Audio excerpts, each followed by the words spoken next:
Hello, Bacho. How are you? I'm so happy to meet you again. And as you know, we are discussing one of the most interesting and most important, very high with respect to the marks weightage in final examinations, that is derivative. We have already had 5 lectures, 5 घंटे की हम पढ़ाई कर चुके हैं. देखो total chapter ही 15 है. Syllabus कितना होगा? 150 घंटे का तो होगा. This is one of the lengthiest topic, interesting one also. और पहली बार तो आपको ठीक से पढ़ना ही पड़ेगा.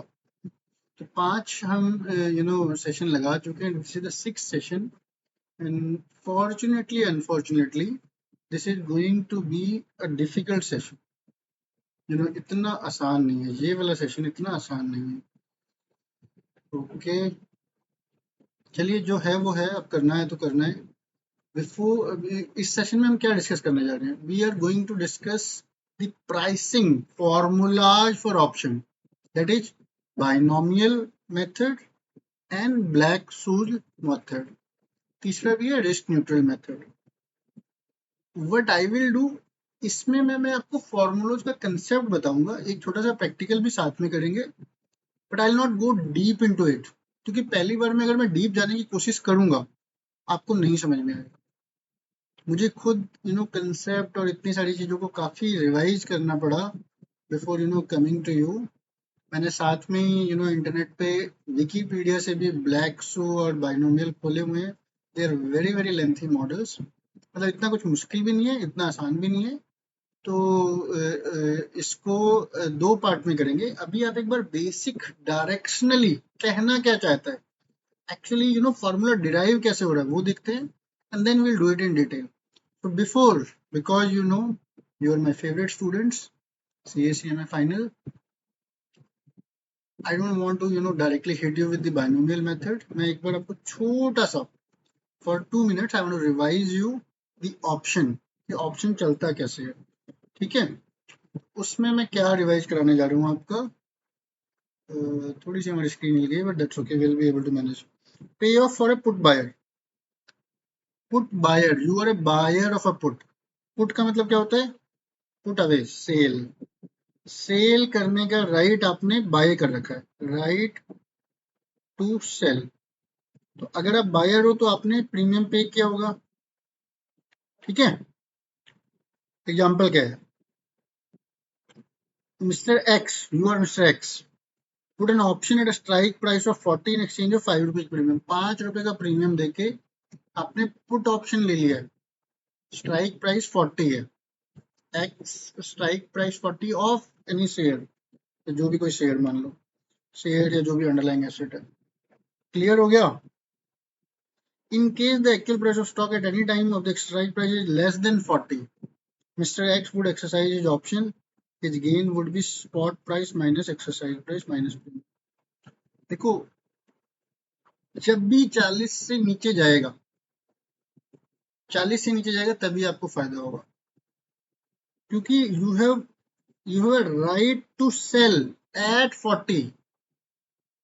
You have a right to sell at 40. तो अगर ये 40 के नीचे सपोज 30 पे चला गया, 30 पे चला गया, तो 30 माइनस एक्सरसाइज प्राइस 40 माइनस 5, तो 5 तो आपने दिया ही हुआ है. तो उल्टा हो गया यार ये.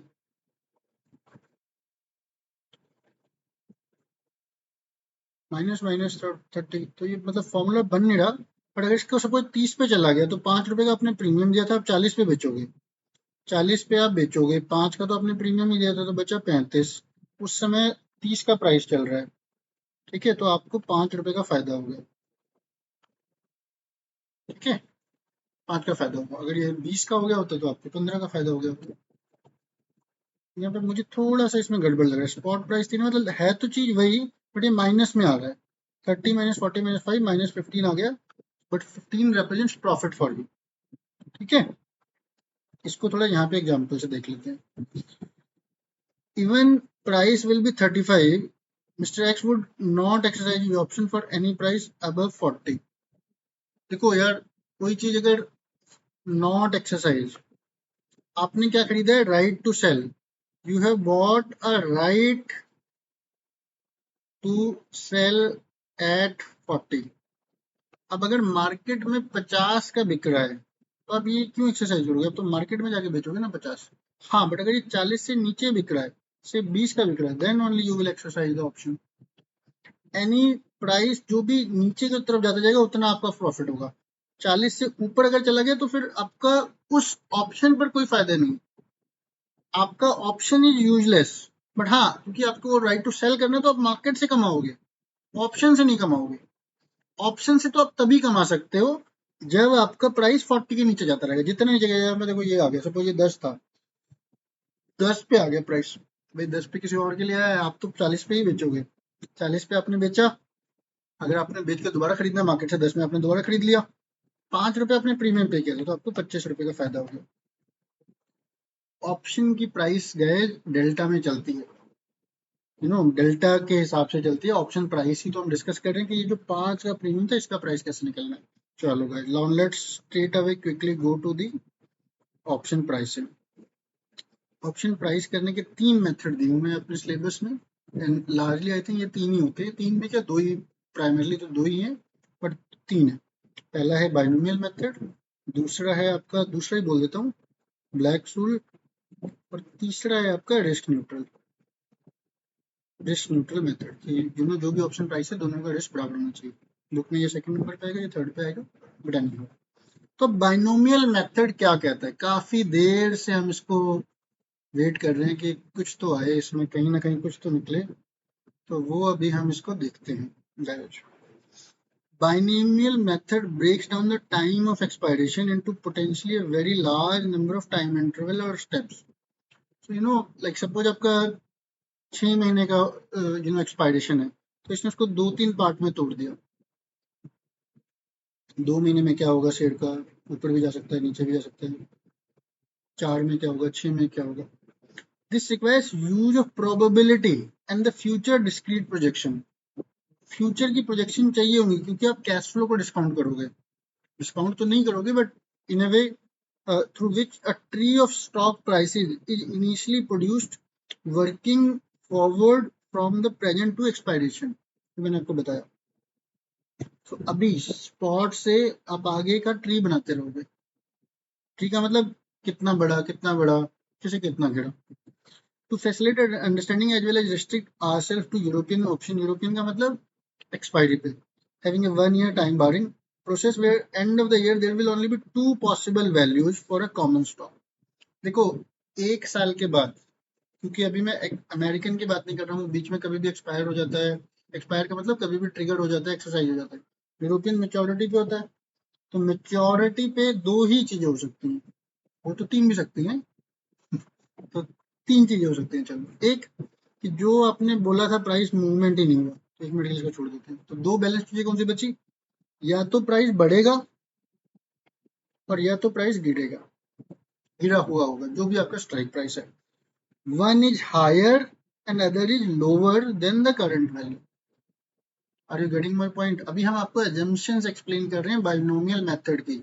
once you are clear with the assumption, then only you will be able to calculate the price.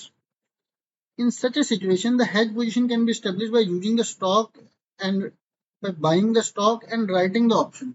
ये मैंने आपको पिछले एग्जांपल में भी सिखाया था, डेल्टा करते हुए, कि अगर आपको पता है कि प्राइस बढ़ने वाला है, तो ऑप्शन प्राइस आपको हेज करना है, ऑफसेट करना है। अगर आपको सपोज अपने राइट टू बाय सेल कर रखा है, यू आर एन ऑथर, अपने आपकी ऑब्लिगेशन है सेल करने की, तो आप एक स्टॉक खरीद के रख लो। आपने स्टॉक सेल करके रख लिया, उतना ही स्टॉक का प्राइस जाएगा, ऑप्शन का प्रीमियम आपका फ्री में आ गया।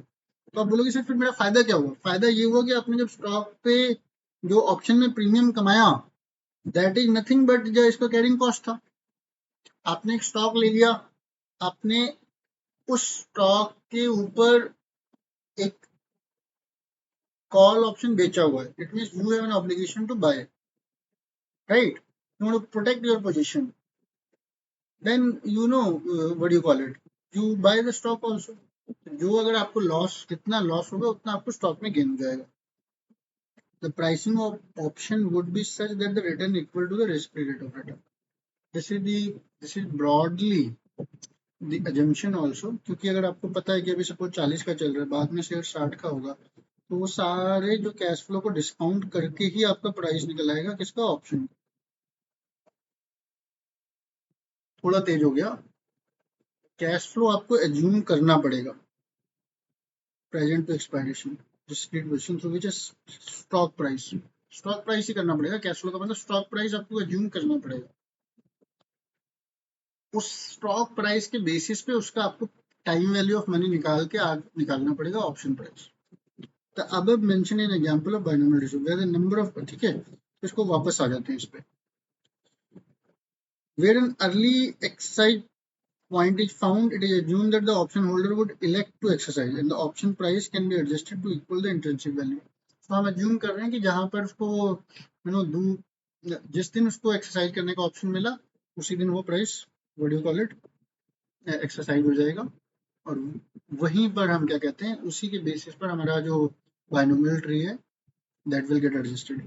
नहीं समझ में आया, बट अब इसको इधर देखते हैं। मैंने एक बाइनोमियल ट्री बनाया हुआ है, तो ये ट्री है, आज ये 60 हुआ, अगला 70 भी हो सकता था स्टेज 2 में, फिर 80 भी हो सकता था। अभी अभी एक ही मान लो, ट्री की सिर्फ अभी एक ही विंग लगी है, दूसरी विंग नहीं लगी, फॉर्मूला सेम नहीं रहता है। आपको चीजें क्या क्या चाहिए, यू विल रिक्वायर 5 थिंग्स। सबसे पहले वो तो करंट प्राइस, यार जिस जो मेन चीज है वो तो चाहिए ही ना। उसके बाद आपको एक्सरसाइज प्राइस भी चाहिए।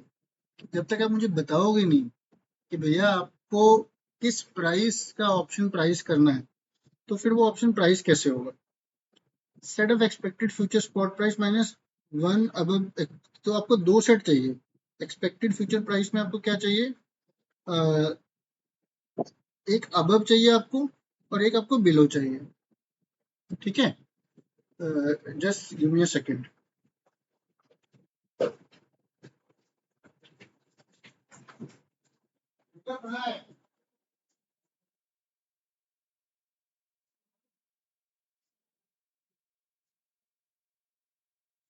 ठीक है, क्योंकि हमें एक प्राइस चाहिए था, अभी हमने ऊपर एजम्पशंस में डिस्कस किया।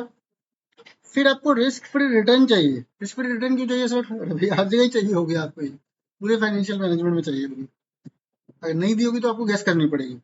फिर आपको पीरियड ऑफ एक्सपायरी चाहिए, क्योंकि फिर वही कहानी, अगर आपको पीरियड ऑफ एक्सपायरी नहीं पता होगा, फिर आपका क्या कहते हैं ये what do you call it, position hedge नहीं होगी, तो फिर आपको इशू हो सकता है उसमें। इशू का मतलब आप वही तो निकालोगे ना, टाइम वैल्यू ऑफ मनी। तो ये सारी चीजें आपको चाहिए, देन ओनली आप एक बाइनोमियल फॉर्मूला लगा सकते हो। The model require construction of a tree. Tree का मतलब जैसे कि ये था spot, future expected price number 1, future expected price number 2, you know, नीचे भी जा सकता है 1 2, ऐसे करके आपको ये 5-6 चीजें चाहिए। फिर आप उस पर फैक्टरिंग लगा के ऑप्शन का प्राइस निकाल सकते हो। अभी हम एक क्वेश्चन कर लेते हैं, ठीक है। So construct a binomial tree. Steps क्या होंगे इसमें, स्टेप्स क्या क्या होने वाले हैं। Construct a binomial tree, calculate implied volatility, calculate expected payoff and discount the expected payoff. Discount the expected payoff is your price of the option. आपको एक बार पहले आप क्लियर कर लो ऑप्शन प्राइस क्या होता है। अगर आपको अभी तक यही नहीं पता कि ऑप्शन प्राइस क्या होता है, फिर आप निकालोगे क्या। प्रोफेसर इतने भी हम बच्चे नहीं है भाई, बच्चे हो, मुझे डाउट हो रहा है। ये स्टॉक प्राइस नहीं है, ऑप्शन प्राइस। फ्यूचर प्राइस भी बहुत सिंपल है, सिर्फ कैरिंग कॉस्ट ऐड करनी है, इंटरेस्ट ऐड करना है।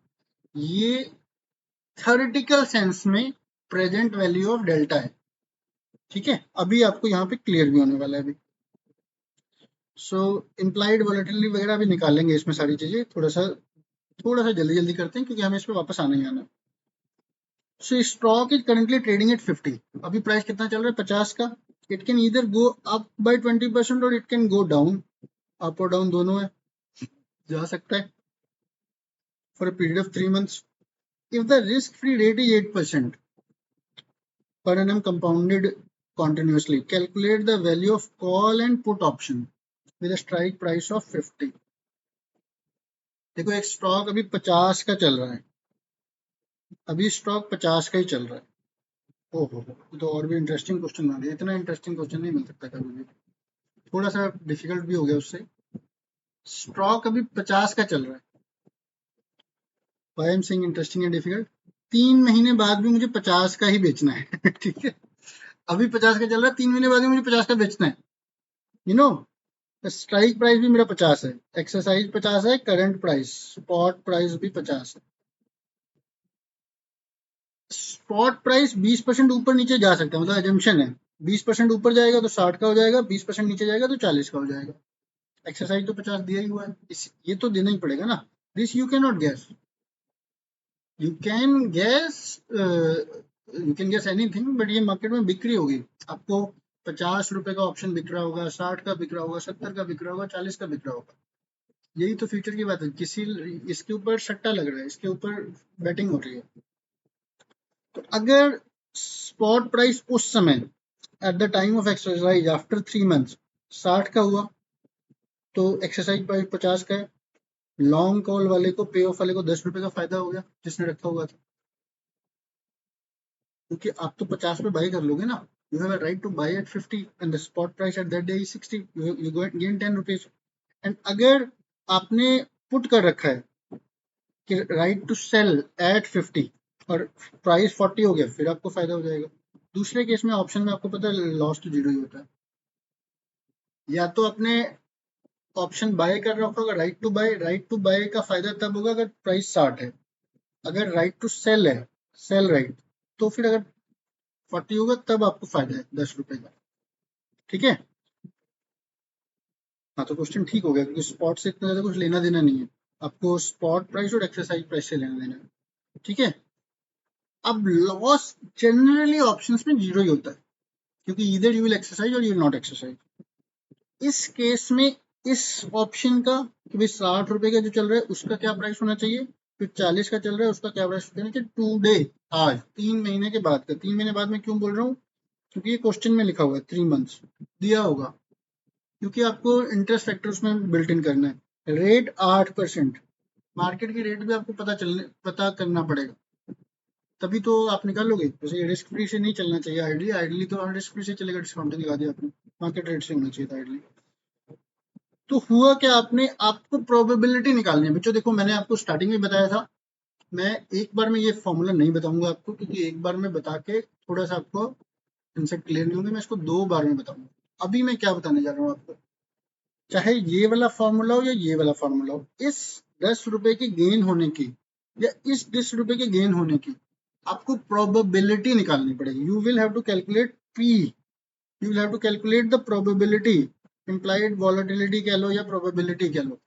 तो वो निकलती कैसे है, वो निकलती कैसे है, आ, आपको पहले तो रिटर्न निकालना पड़ेगा। ये रहा रिटर्न, 8% में आपने 3 महीने का रिटर्न निकाल दिया, 3/12, तो यू नो 1.02 आ गया, ई जनरली दिया होगा आपको या चार्ट से। तो आपका जो रिटर्न आया माइनस दी जो भी आपका डिक्रीजिंग प्राइस है, पॉइंट दैट इज 80, 80 कैसे निकला, 1 माइनस 20%, 20% डिक्रीज हो गया 80, upward price minus decreasing price. तो इन दोनों को निकाल के F means future rate, risk free return minus downward price, you means upper rate minus downward rate, दोनों को निकाल के अपने 0.55 निकाल दिया। तो probability of share price going up is 0.55 and same way probability आपको पता है sum of 1, probability of share price not going up is 0.45, तो ऊपर जाएगा या नीचे आएगा, एक ही तो बात है। So value of call option is, अब ये निकलते कैसे, यहाँ पे एक सी यू यूज होता है, यहाँ पे पी यू यूज होता है। C U is this long call pay off, अगर जो आपका स्ट्राइक प्राइस 50 का था तो आपको 10 रुपए एक्स्ट्रा मिल रहे थे, 10 रुपए इंटू में प्रोबेबिलिटी 0.55, लॉस तो आपको जीरो हुआ, इंटू में प्रोबेबिलिटी 0.55, 1.02 जो आपने यील्ड निकाला मार्केट का, उससे आपने डिवाइड कर दिया, तो 5 रुपए 39 पैसा, 5 रुपए 39 पैसे आज का ऑप्शन है जो आप सेल कर रहे हो। आप ये प्रीमियम ले रहे हो कि भाई 5 रुपए 39 पैसे दो, तो जो शेयर अभी 50 रुपए का बिक रहा है उसका मैं आपको राइट दे दूंगा कि आप मेरे को 50 रुपए में ही 3 महीने बाद खरीद सकते हो। क्यों आपने बोला यार 50 का 50 क्यों, क्योंकि भैया उस समय ये 60 का होगा। आप उस अगर ये पैसे नहीं लोगे तो आपको सीधे सीधे 10 रुपए का नुकसान है। तो बोलोगे सर अभी भी तो मेरे को 4 रुपए का नुकसान है, वो ठीक है, वो निकाला इसने प्रोबेबिलिटी, कुछ तो तुक्का मारना पड़ेगा, प्लस आपको रिटर्न भी मिलेगी 5 रुपये 39 पैसे, आप अभी ले लोगे, इसमें कुछ 3 महीने का आप इंटरेस्ट भी जोड़ोगे 2% एंड ऑल दैट स्टफ, उससे भी 7 ही रुपये होगा। तो थोड़ा सा तो इसमें मार्केट तो चलानी पड़ेगी। सेम वे अगर आप इसको 50 पे सेल करने का राइट लेना चाहते हो तो फिर आपका उल्टा आ जाएगा। तो 10 रुपए का फायदा हुआ, उसकी उसकी प्रोबेबिलिटी ज्यादा हो जाएगी 55, 45 से आपने उसको वो कर लिया, मतलब ये उल्टा हो गया ना आपका, 0 प्लस 10 हो गया 10, तो 4.45। तो दोनों केसेज में आपको कुछ ना कुछ प्रीमियम लेना है, क्योंकि यहाँ तो क्लियर है कि दोनों केसेज में आपको लॉस हो रहा है। तो जो भी उस समय का एक्सरसाइज प्राइस होगा minus premium which have taken would be your gain और लॉस। आइडियली तो दोनों केस में आपके पास 10 रुपए लेने चाहिए थे आपको, क्योंकि अल्टीमेटली आपको 10 का, अगर प्लेन वनीला देखें तो आपको 10 रुपए का लॉस होने वाला है। उस समय स्पॉट जब 60 का चल रहा होगा 50 पे खरीदोगे, जब उस समय स्पॉट 40 का चल रहा होगा 50 पे खरीदोगे, तो someone will come and sell it to you. ठीक है, तो मैंने इस मेथड में आपको सिखाया क्या, what did actually I taught you in this method. इस मेथड में हमने आपको ज्यादा कुछ नहीं सिखाया, ज्यादा कुछ नहीं सिखाया, इसमें हमने बस आपको यही सिखाया कि भैया एक ट्री बनता है, फ्यूचर प्राइस दिए होने चाहिए, स्ट्राइक प्राइस दिए होने चाहिए, रिटर्न दिए होने चाहिए, टाइम दिए होना चाहिए, फिर आप जाके मेथड लगा के जो भी फॉर्मूला है प्रोबेबिलिटी निकाल के, C U and C D long pay off long put off निकाल के आप बाइनोमियल प्राइस से ऑप्शन का प्राइस निकाल सकते हो। थोड़ी सी मेहनत करो गैस, दोबारा आऊंगा इसी चीज को दोबारा एक्सप्लेन करूंगा, बट एक बार इसी वीडियो को आप 2-3 बार देख लो, इस एग्जाम्पल को ही देख लो, कि अगर फंडामेंटल क्लियर है ना तो फिर उसमें मल्टीपल चीजें और क्या होने वाली हैं वो आप मैनेज कर लोगे। I have to stop it here, I join in 5 minutes, थोड़ा सा वीडियो लिंकेज में चैलेंज आ रहा है, will set it out and then will join back again. चलो टेक केयर।